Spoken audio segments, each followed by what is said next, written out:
Big Boss season 8 Nagamanikanta recent గా Big Boss season 8 Nagamanikanta marriage video social మీడియాలో viral అయింది. ఆ పెళ్లి వీడియోపై నాగమణికంట వైఫ్ పై సోషల్ మీడియాలో విపరీతంగా ట్రోల్స్ వచ్చాయి. ఈ విషయంపై నాగమణికంట సిస్టర్ తన సోషల్ మీడియా మాధ్యమం ద్వారా తన వదిన గారి ఫోటో షేర్ చేస్తూ తీవ్రంగా ఎమోషనల్ అయ్యారు. వివరాల్లోకి వెళ్తే బిగ్ బాస్ సీజన్ 8 లో బాగా హైలైట్ అయిన contestant Nagamanikanta.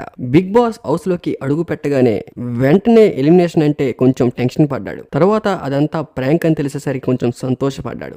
First week nominations లో తన బాధలను కంటెస్టెంట్స్ తో పంచుకుంటూ హౌస్ లో ఉన్న కంటెస్టెంట్సే కాకుండా బిగ్ బాస్ చూసే ఆడియన్స్ కళ్ళల్లో కూడా నీళ్లు తెప్పించాడు. తర్వాత తన బాధలను చెప్పుకుంటూ బిగ్ బాస్ కూడా కన్నీళ్లు పెట్టించాడు. చాలా మంది నాగమణికంట సింపతి గేమ్ ఆడుతున్నాడు అనుకున్నారు. కానీ తన గుండెల్లో దిగబింకున్న ఎమోషన్ ని బయట పెట్టే ప్రయత్నంలో కొంచెం ఓవర్ గా రియాక్ట్ అవుతూ సోషల్ మీడియాలో నాగమణికంట ట్రోల్ అయ్యాడు. తరువాత సోషల్ మీడియాలో నాగమణికంట మ్యారేజ్ వీడియో హల్చలైంది. ఆ వీడియోపై కితకితలు 2 మూవీ హీరోయిన్ లా ఉందని, రీసెంట్ గా ఫేమస్ అయిన కుమారి ఆంటీ చెల్లిలా ఉందని ఇలా విపరీతంగా ట్రోల్స్ సోషల్ మీడియాలో వైరల్ అయ్యాయి.